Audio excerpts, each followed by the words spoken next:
गम खाने वाले विवेकवान होते हैं, विचारवान होते हैं, बुद्धिमान होते हैं, सुखी होते हैं, प्रसन्न होते हैं, आनंद की प्राप्ति होती है। लेकिन हमेशा आगे सोचा करो और हर कार्य के परिणाम को सोच लिया करो, यदि ये करूँगा तो इसका परिणाम क्या होगा। और पॉजिटिव नेगेटिव दोनों पहलुओं पर दृष्टि डाला करो। लाभ ही लाभ मत सोचा करो, नुकसान भी सोचा करो, ये भी सोचा करो। बिना सोचे अधिकतर लोग काम करते हैं। एक प्रिंसिपल इंटर कॉलेज का बड़ी गुस्सा में सवेरे सोकर उठा, पता नहीं शाम को ही गुस्सा में सोया होगा, कुछ सोच के सोया होगा, गुस्सा में उठा।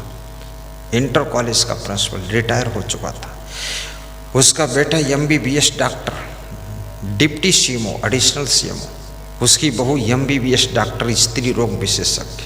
बेटे से घर उसका 3 किलोमीटर दूर था, वहाँ से पैदल जोश में आ गया सवेरे सवेरे। बेटा सोकर उठा ही था, बहू भी उठी थी। बहू बहुत मोटी थी, डॉक्टर जरूर थी, लेकिन वो पैरों से नहीं चल पाती थी, हाथ भी लगा कर चलती थी। तो मैंने पूछा, तेरे को पैर से नहीं चलती, हाथ लगा के चलती? बोले वजन बहुत हो गया। तो हमने कहा डॉक्टर है, वजन कम कर दे। बोले खाने का बहुत मन होता है। तो हमने कहा तो कंट्रोल कर। बोले कंट्रोल हो चाहे भाड़ में जाए और शरीर रहे चाहे बर्बाद हो जाए, खाऊंगी जम के। तो हमने कहा तेरे पति का क्या हाल है? बोली वो भी भैंसा हो गया है। हमने कहा तू? बोली मैं तो आई थी पत्नी बनकर, पर बन गई हथनी, अब क्या है? तो हमने कहा भैंसा पति, हथनी पत्नी, जोड़ा लग गया। बोली वो भी हाथी हो जाए तो ठीक, दोनों पड़े रहो बस। अब उसने गुस्सा आ गया, उस प्रिंसिपल को अपने बेटे के ऊपर टूट पड़ा। बाप का भी क्या भरोसा कब जोश में आ जाए बेटे बहू पर टूट पड़े। और बेटा एडिशनल CMO है, उससे कहा कि सुन ले, आज ही मोरे को बोलेरो गाड़ी खरीदना है, 5 लाख नगद दे दे, नहीं तो बेइज्जती कर दूंगा चौराहे पर। लड़का बोला ऐसा आजिज करे हैं जिंदगी, 5 लाख इतना जल्दी कहाँ से देते? और लड़का बड़ा सज्जन था, उसने कहा पिताजी शांति से। बोले बैठूंगा तब जब रुपया निकाल देगा तब, नहीं तो चौराहे बेइज्जती कर दूंगा, हल्ला मचाऊंगा शोरगुल कि मेरा लड़का बहुत बेईमान है, बर्बाद कर दिया।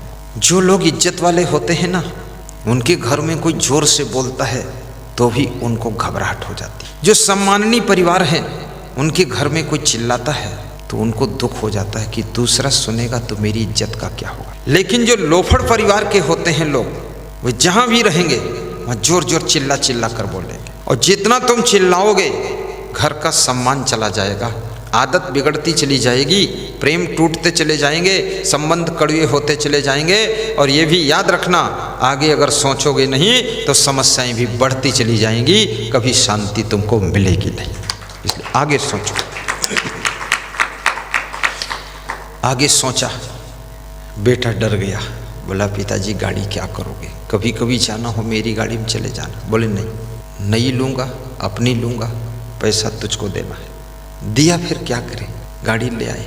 उसका बेटा मेरे पास आया, बोले कुछ रास्ता बताओ। पिता प्रिंसिपल इंटर कॉलेज का, केमिस्ट्री का लेक्चरर, और मैं एडिशनल CMO, और मेरी वाइफ MBBS डॉक्टर। सारा दिमाग फेल खा गया गुरुदेव, क्या करूं? बाप बड़ा जिद्दी है। मैंने कहा माँ? बोले माँ बड़ी रद्दी है। हमने कहा बहन? बोले बिल्कुल भद्दी है।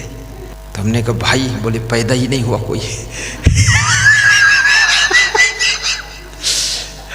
सब तिरपट परिवार है, बड़ी मुश्किल हो गई। तो हमने कहा कि डॉक्टर साहब तुम ही गम खा लो, कोई बात। डॉक्टर साहब फिर 10 दिन बाद आए, बोले गम तो खा लिया, गाड़ी भी आ गई।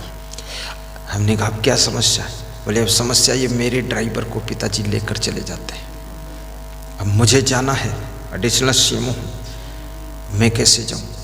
तो हमने कहा उनके लिए दूसरा ड्राइवर जब ज़रूरत हो कर दिया करो। बोले पूछते ही नहीं, हमारे ड्राइवर को बुला लेते। हमने कहा अपने लिए कर लिया करो, वो भी गम खा लो। 10 दिन बाद फिर आए, बोले गम खा लिया, अब तीसरी समस्या। तो हमने कहा क्या? बोले अब ये समस्या है कि जिस गैरेज में हम अपनी गाड़ी खड़ी करते थे उसमें उन्होंने अपनी घुसेड़ दिया। और मेरी मेन रोड पर है, अब उधर पुलिस वाले तंग करते, यहाँ कौन की गाड़ी खड़ी। अब पिताजी से कहूँ तो बहुत नाराज होते। तो हमने कहा अब तुम जो है दूसरी कॉलोनी मकान बना लो। तो वहाँ बना लिया। तो बोले पिताजी कहते वहाँ हम पहले से रहेंगे, तुम कैसे रहोगे। बहुत समस्याएं आ गई हैं। अब उस बूढ़े बाप को 70 साल की उम्र में जाना कहीं नहीं, लेकिन गाड़ी नई बोलेरो है, खड़ी करने की जगह नहीं, ड्राइवर भी ढूंढे मिलता नहीं उनको, प्रोग्राम कहीं है नहीं, दिमाग काम करता नहीं। केमिस्ट्री पढ़ने से, फिजिक्स के लेक्चरर होने से कोई बुद्धि का विकास नहीं होता है। ये तो एक सब्जेक्ट है स्कूल के।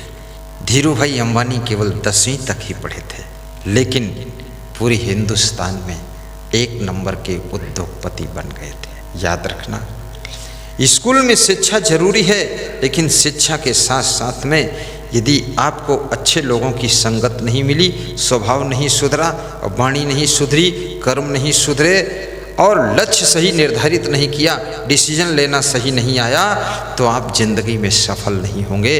जहां हो वहां पर भी असफल होना शुरू हो जाओगे। इसलिए परिणामदर्शी बुद्धि रखो। अनावश्यक गाड़ी भी मत खरीदो। अनावश्यक कोई सामान खरीदोगे, वो सामान घर में भर जाएगा, तुम्हारे रहने की जगह नहीं बचेगी, तुम कहाँ सोओगे। कंपनियां चतुर हैं, रंग बिरंगे आकर्षक सामान हर वर्ष डिज़ाइन बदल बदल करके सामान बन रहे हैं। अपनी ज़रूरत भर के सामान लीजिए। अगर क्षमता ज़्यादा है, पुराने सामान फिर निकालिए, दान कीजिए। पुराना भी दान देने से पुण्य तो पुराना होता नहीं, वो नया ही होगा। दान करो। ज़्यादा पुरानी कुर्सियाँ भी दान दे दो।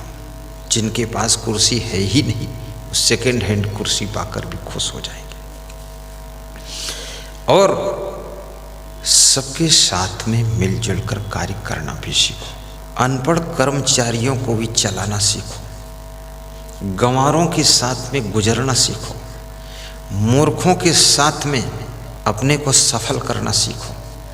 क्रोधियों के साथ में, विरोधियों के पास में भी लक्ष्य पर पहुंचना सीखो। और लोभियों की संगत मिल गई है तो भी क्रॉस करते हुए अपने टाइगर पर पहुंचना सीखो। और गलत लोगों के बीच में फंस गए हो तो उनकी गलतियों से बचना सीखो। और अपनी पत्नी, बच्चे, परिवार को क्षमा करना भी सीखो। उनको बिना क्षमा मांगे ही क्षमा कर दो। बुद्धिमान पहले से क्षमा मांग लेता है, विवेकवान बिना गलती के क्षमा मांग लेता है, और मूर्ख गलती करता है फिर भी क्षमा नहीं मांगता है। और यदि तुमने कह दिया तुमने गलती किया है तो तुम पे टूट पड़ेगा उल्टे। अपनी गलती को सुनना भी बहुत हिम्मत का काम है, और अपनी गलती को स्वीकारना उससे भी बड़ी हिम्मत का काम है, और अपनी गलती को सुधारना एक बहुत बड़ी साधना का काम है। क्योंकि गलती जो हो जाती है, उस गलती करने की आदत बन जाती है, और जब आदत बन जाती है तो गलती बारंबार पुनरावृत्ति होती रहती है। इसलिए गलती को सुधारना एक साधना कहा गया है। आपने देखा होगा, कीचड़ में जब तुम गाड़ी निकालते हो तो जिस स्थान पर पहले से गाड़ियाँ निकली हैं उससे अगर अलग हट के गाड़ी निकालते थोड़ा, तो आपकी गाड़ी फिसल कर खिसक कर उसी गली में गिर जाती है और उसी गड्ढे में निकलती जाकर। ऐसे ही आपकी जो आदत पड़ गई है, आपका मन फिसल कर उसी आदत के गड्ढे में चला जाता है। इसलिए आदत जरा सुधार लो,